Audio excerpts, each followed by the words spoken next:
Hi, everyone. My name is Shelbi Meisner. I'm an assistant professor at the Harriet Tubman Department of Women, Gender, and Sexuality Studies.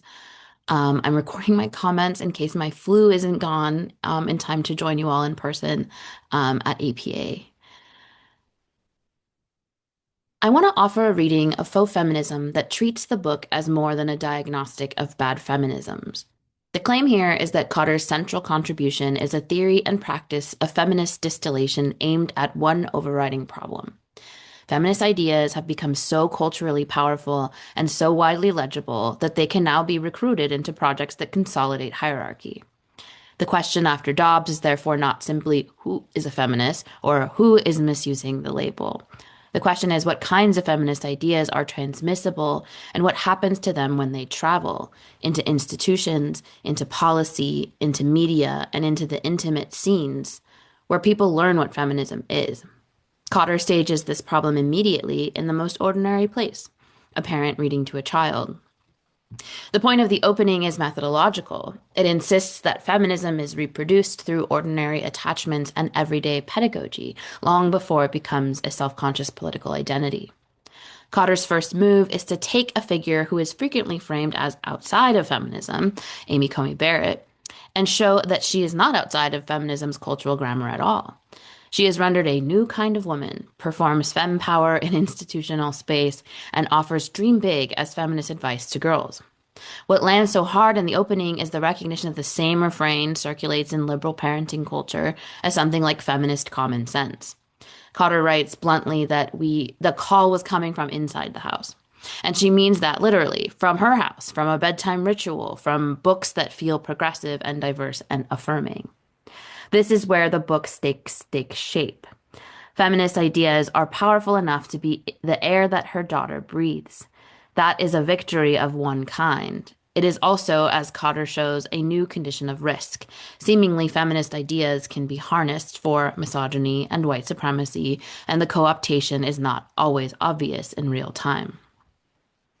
From that opening, the book becomes a sustained argument that we need better tools for recognition, not tools for identifying villains, but tools for identifying logics.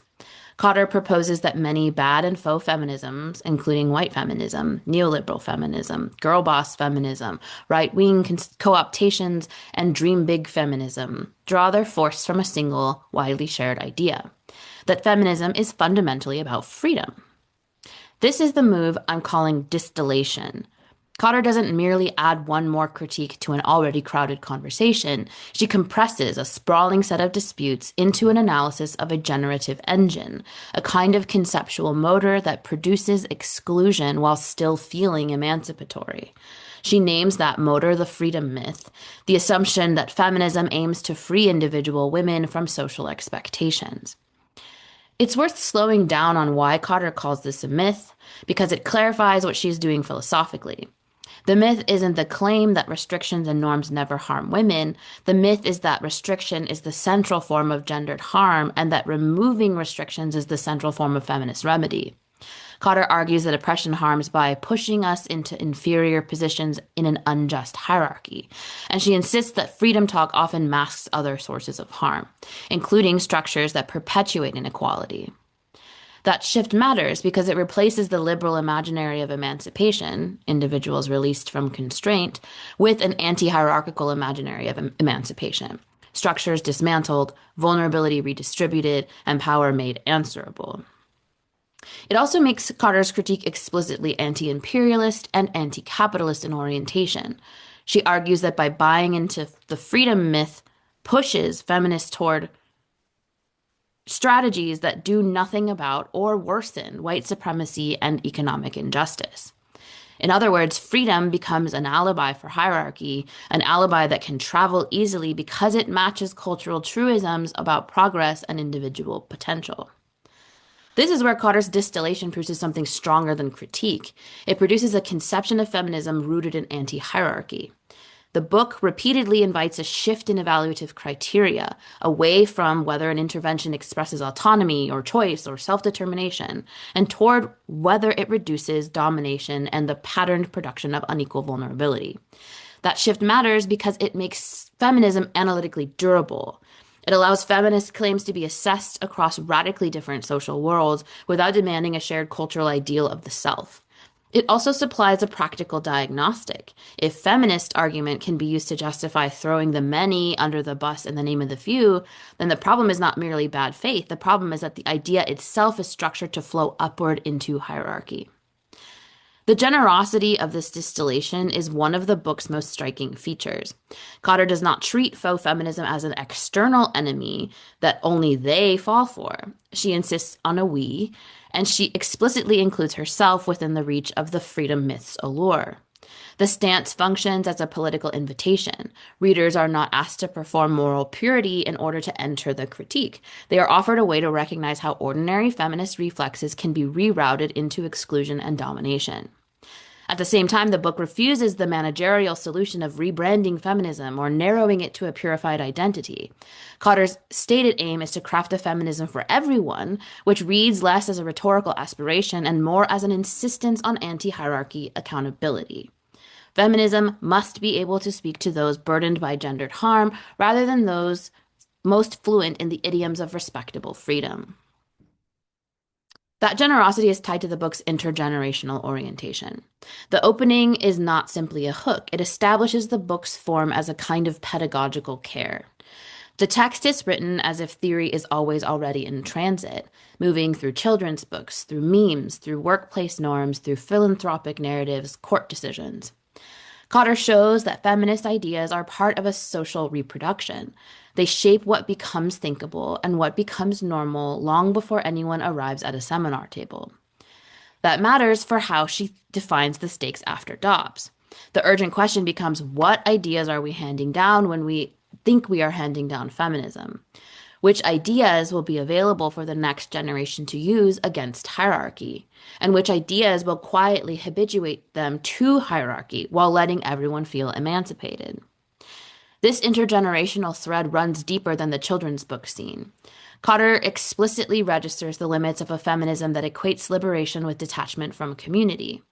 She writes as someone who both understands the need to sever ties in conditions of genuine harm and wants a feminist vocabulary for navigating conflict while preserving relationships, valuing elders, and remaining accountable to ancestors. She connects this to the material conditions of care. Parenting in a context where parents were on their own is not just an emotional experience, it's an index of political economy and a clue about how freedom ideology hides the collective infrastructures that are required for life. These passages read as a refusal of the liberal fantasy that feminist flourishing is a matter of individual self-authorship.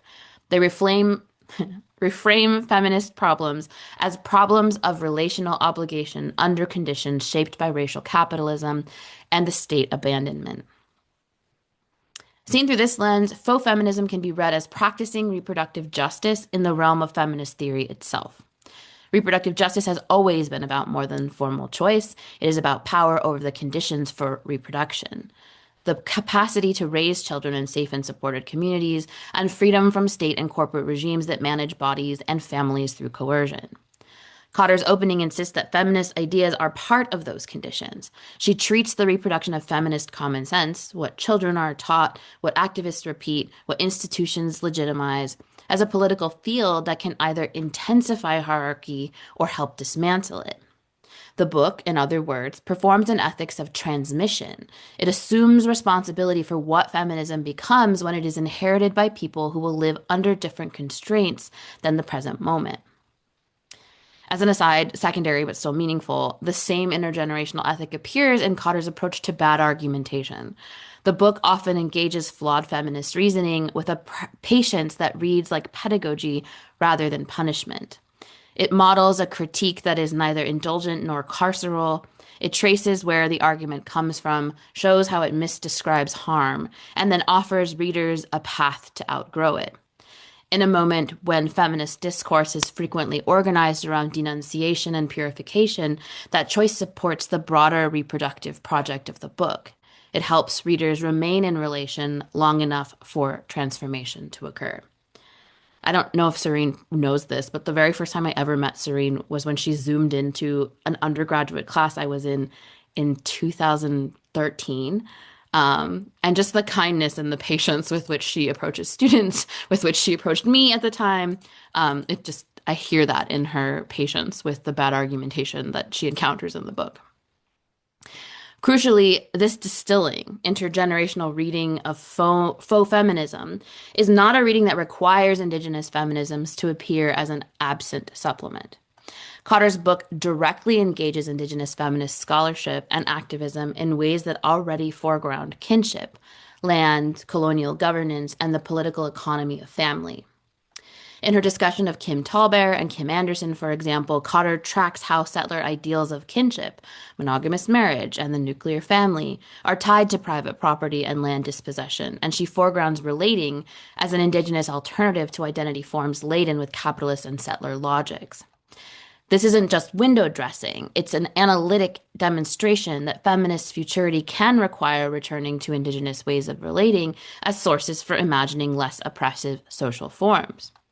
She also highlights Indigenous women's anti-extractive struggles and the environmental stakes of feminist politics, corporate accountability, land defense, violence tied to mining and agribusiness, showing how gendered harm is produced through regimes of extraction that intensify care burdens and threaten collective survival. This is where I want to offer a metaphor that has been shaping my reading. The book functions like what we call a kin space-time envelope. The phrase comes from Laura Harjo's 2019 writing on Muskokie Indigenous futurity praxis, where she describes how the stomp dance spiral generates modes of futurity through embodied practice, listening, dancing, visiting, and how listening to the dance connects listeners to the kin space time envelopes of our ancestor relatives. Harjo develops this further as a theory of futurity, as relational responsibility. Kin space-time envelopes place us in relationship to kin, including chosen and metaphysical kin, and shift ontology away from life as merely birth to death and toward lives conceived as life force that moves us to action and responsibility to community throughout time and space. So read alongside Harjo, Khadr's distillation work looks like an attempt to build an analytic container that can hold feminist commitments across divergent life worlds and rhetorical grammars. The envelope here names a structure of recognition. Feminism becomes recognizable across time and space through its anti-hierarchical orientation, rather than through its shared idiom or affect or identity. That matters because some of the most important coalitional recognitions happen across precisely those divergences. A family history marked by coerced sterilization, the management of Indigenous reproduction by the state, and the everyday labor of surviving dispossession can resonate with a contemporary queer anti-colonial idiom of Palestinian solidarity and refusal, despite the fact that the rhetoric, the proximate targets, and the social conditions differ. The point is not equivalence. The point is an anti-hierarchical feminism can be carried across generations without demanding that every generation speak the same political language in order to be in coalition with one another. If that is right, the book's generosity is structural. It is generous because it does not police the forms feminism must take in order to count as feminism. It offers a way to recognize feminist orientation across difference, while still maintaining rigorous critique of ideas that reproduce domination. It also helps explain why the book feels like it's trying to keep feminism alive as a living tradition that can be inherited without inheriting the conceptual habits that keep routing feminist desire into hierarchy. One place I want to complicate the conversation, precisely because Khadr's distillation is so compatible with Indigenous feminist commitments, is that in many Indigenous feminist traditions, anti-hierarchy is not primarily an abstract moral stance that we decide on and then apply. It is learned, disciplined, and reproduced through relationship with the land as a teacher. Through land's logics of balance, reciprocity, and consequence, as well as renewal. In Anishinaabe intellectual traditions, for example, Mino Bimatsawin is often glossed as living well or the good life, but it can also be understood as an ethic of regeneration, continuous rebirth, and relational accountability, where the good is not separate from the web of life that makes life possible. Inuktitut land ethics, as we see in Rasmussen and Akulikchuk's article, pushes even harder on onto epistemology. The question becomes what language the environment speaks, what kinds of listening are required for ethical life in place. And in Luciano cosmologies, as Jeffredo Warden describes them, sense making is inseparable from being on land where ancestors spoke and lived. The land is part of how meaning becomes meaning. The point is simple but demanding. In indigenous feminisms, land is not a backdrop, property, or nature adjacent to politics. It is a pedagogue that trains the conditions under which non domination can be imaginable, livable, and transmissible. This matters for how we read Khader's project of purging hierarchy from feminist epistemologies. Khader's framework does not preclude land-based ontological pluralism. In fact, her own examples of Indigenous women's land defense and anti-extractive struggle make clear that she's already working close to the grain of these traditions. The question I want to press is whether hierarchy can be fully identified and uprooted when the epistemic frame cannot recognize land as a teacher, withstanding in our theorizing. When land remains, even implicitly, an object we argue about rather than a relation that argues back. And I argue elsewhere, through indigenous philosophies of language, colonial epistemologies often carry instructions for how to relate to the world. Instructions that treat the land as inert, as property, as a surface for extraction, or as the background for social life. And that is itself a deep hierarchy in what counts as knowledge and who counts as a knower. If the colonial order is, among other things, a re-engineering of what counts as a knower and what counts as knowledge, such that land is rendered mute, the anti-hierarchy project that remained primarily human to human risk leaving intact a foundational colonial hierarchy between the social and the more than human conditions of life. Put differently, Khader's distillation is extraordinarily generous and it travels. But indigenous feminisms ask us to consider what happens when that travel is accountable to place, to seasonal and intergenerational time, and to land as kin. So the space in the kin space time envelope is not metaphorical space, but grounded, contested, loved land that teaches us how to refuse domination in the first place. So the provocation I want to put on the table is this. Faux feminism is doing theoretical work that resembles an intervention into social reproduction. And it asks what feminists owe to those who will inherit our concepts, our slogans, our strategies, and our explanatory reflexes. It rejects freedom methodology as an inheritance that repeatedly harms. It replaces it with anti-hierarchical distillation capable of traveling across kin, across time, and across political worlds. And yet, indigenous feminist land ethics leaves an open question about that distillation, whether hierarchy can be fully purged from epistemologies that cannot, or do not yet, recognize the land as a teacher withstanding in our theorizing, and whether anti-hierarchy can ever become more than an aspiration if the onto-epistemic canoe doing the traveling still carries colonial instructions about what land is allowed to be. And this is why I keep returning to the kin space time envelope as a way of naming what the book does. It holds feminist obligation in a form that can be carried forward. Thank you so much, and congrats on a great book, Serene.